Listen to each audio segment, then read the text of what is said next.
Hello everyone and welcome back to Newton academy. इस session में हम जीएसएबी क्लास 11 कॉमर्स के चैप्टर 1 यानी अकाउंटिंग एंड इट्स टर्मिनोलॉजी को शुरू करेंगे। आज का हमारा मुख्य फोकस अकाउंटिंग के ऑब्जेक्टिव्स यानी उसके उद्देश्यों को समझने पर होगा। अगर आप कॉमर्स में बिल्कुल नए हैं या अपने बेसिक कॉन्सेप्ट्स को मजबूत करना चाहते हैं तो ये वीडियो आपके लिए बहुत फायदेमंद होने वाला है। तो चलिए बिना किसी देरी के आज की क्लास शुरू करते हैं।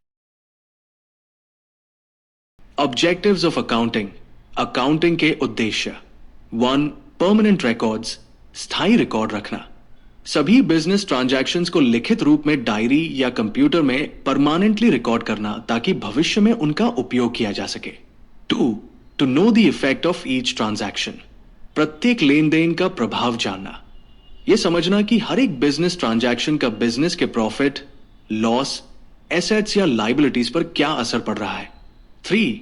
टू नो इन्फ्लुएंशियल फैक्टर्स, प्रभावित करने वाले कारकों को जानना। उन फैक्टर्स या कारणों का पता लगाना जिनकी वजह से बिजनेस के प्रॉफिट या लॉस में बदलाव आ रहा है।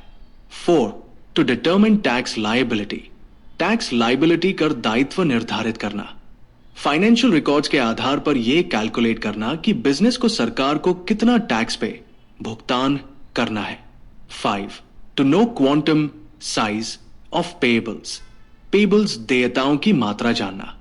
यह पता लगाना कि बिजनेस को बाहर के लोगों, सप्लायर्स या क्रेडिटर्स को कुल कितना पैसा चुकाना, पे करना बाकी है। 6. To know quantum of receivables, receivables प्राप्य राशियों की मात्रा जानना। यह ट्रैक करना कि बिजनेस को अपने कस्टमर्स या डेटर से कुल कितना पैसा लेना, रिसीव करना बाकी है। 7. To measure profitability of business, business की प्रॉफिटेबिलिटी, लाभप्रदता को मापना। फाइनेंशियल ईयर के अंत में यह कैलकुलेट करना कि बिजनेस ने कुल कितना नेट प्रॉफिट, लाभ कमाया है या कितना लॉस यानी हुआ है। 8. To know economic status of the business, business की इकोनॉमिक स्टेटस, आर्थिक स्थिति जानना। बैलेंस शीट के जरिए यह देखना कि बिजनेस की फाइनेंशियल पोजीशन कैसी है, यानी बिजनेस के पास कितनी एसेट्स, संपत्ति और कितनी लाइबिलिटीज है। 9. To detect and avoid errors and frauds, गलतियों और धोखाधड़ी का पता लगाना और उनसे बचना। अकाउंट्स को समय समय पर चेक करना ताकि किसी भी तरह की अकाउंटिंग मिस्टेक्स, गलतियों या फ्रॉड, धोखाधड़ी को समय रहते पकड़ा और रोका जा सके। 1. परमानेंट रिकॉर्ड्स, स्थायी record. In accounting, transactions and events are recorded in written form. Accounting में सभी ट्रांजैक्शंस, लेन देन और इवेंट्स, घटनाओं को रिटन फॉर्म, लिखित रूप में रिकॉर्ड किया जाता है। These records are kept either in the form of books or recorded in computer on permanent basis. In records को या तो बुक्स, खाता बहियों के रूप में रखा जाता है या फिर कंप्यूटर में परमानेंट बेसिस, स्थायी आधार पर रिकॉर्ड किया जाता है। 2. To know the effect of each transaction, प्रत्येक ट्रांजैक्शन, लेन देन का प्रभाव जानना। Each transaction has its effect on overall profitability or economic condition of the business. प्रत्येक ट्रांजैक्शन, लेन देन का बिजनेस की ओवरऑल प्रॉफिटेबिलिटी, कुल लाभप्रदता या इकोनॉमिक कंडीशन, आर्थिक स्थिति पर प्रभाव पड़ता है। Thus accounting helps in obtaining this information. इस प्रकार अकाउंटिंग इस इंफॉर्मेशन, जानकारी को प्राप्त करने में मदद करती है। 3. टू नो इन्फ्लुएंशियल फैक्टर्स, प्रभावित करने वाले कारकों, इन्फ्लुएंशियल फैक्टर्स को जानना। The information of factors affecting profit और loss as well as economic condition of the business can be obtained by preparing accounts. Accounts तैयार करने से बिजनेस के प्रॉफिट या लॉस के साथ साथ उसकी इकोनॉमिक कंडीशन को प्रभावित करने वाले फैक्टर्स की जानकारी प्राप्त की जा सकती है। This objective plays vital role in the preparation of accounts.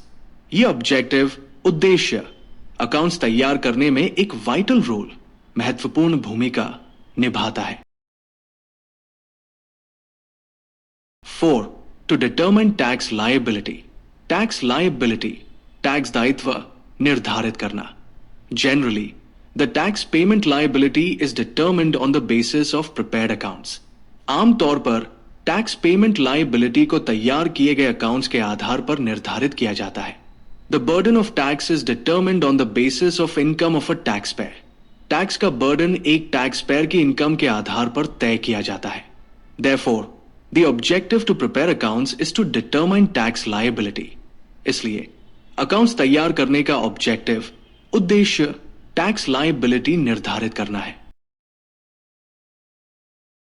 5. To know quantum size of payables. Payables, देयताओं की मात्रा जानना. In business, in place of cash transactions, credit transactions are also made. Business में नकद लेन देन के स्थान पर उधार लेन then भी किए जाते हैं. जैसे कि purchase of raw material on credit, उधार पर रॉ मटेरियल खरीदना. However, this payment is to be made in future. हालांकि यह पेमेंट भविष्य में किया जाना होता है. Till the non payment of this transaction it is treated as liability. इस ट्रांजैक्शन के भुगतान न होने तक इसे लायबिलिटी, दायित्व माना जाता है. At the end of the year, what is the quantum of liability can be ascertained from accounts. साल के अंत में liability की मात्रा, quantum क्या है, यह अकाउंट से पता लगाया जा सकता है. 6. To know quantum of receivables. Receivables, प्राप्य राशियों की मात्रा, quantum जानना. Like credit purchase, goods are sold on credit to customers. उधार खरीद की तरह ही ग्राहकों को क्रेडिट, उधार पर माल, गुड्स बेचा जाता है. This amount is receivable in the future. यह अमाउंट भविष्य में रिसीवेबल, प्राप्य मिलने योग्य होता है. Until the non received of this amount it is shown in the books as receivables. इस अमाउंट के प्राप्त न होने तक इसे बुक्स, खातों में रिसीवेबल्स के रूप में दिखाया जाता है. This information can be obtained from accounts. यह जानकारी अकाउंट से प्राप्त की जा सकती है. 7. To measure profitability of business. Business की प्रॉफिटेबिलिटी, लाभप्रदता को मापना. The significant objective of accounts is to measure earned profit or incurred loss for respective period.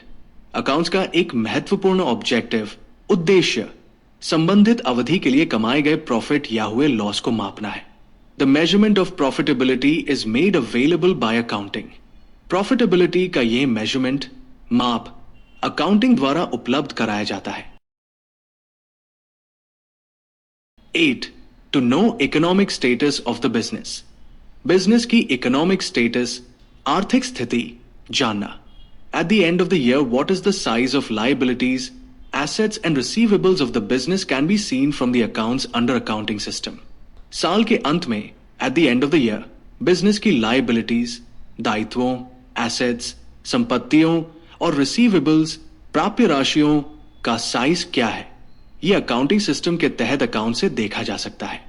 When assets and receivables are more than liabilities, it can be said that it is good economic condition.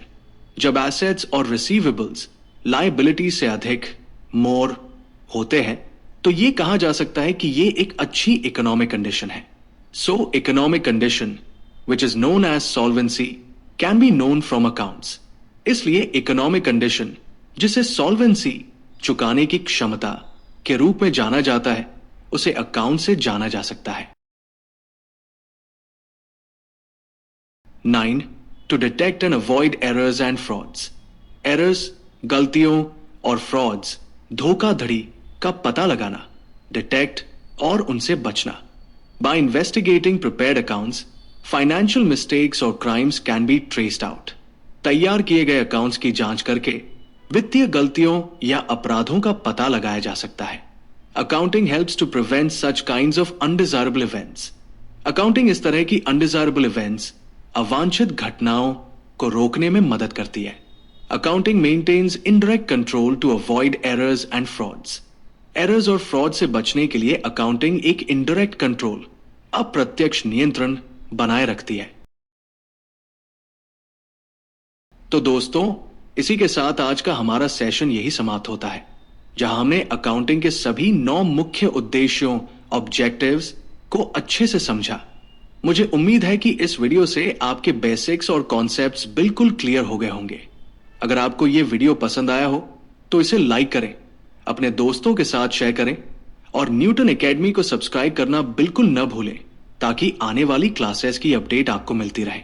अगले video में हम accounting के फायदे और उसकी सीमाओं, advantages and limitations को discuss करेंगे। Thank you so much for watching, keep studying hard and I will see you in the next class.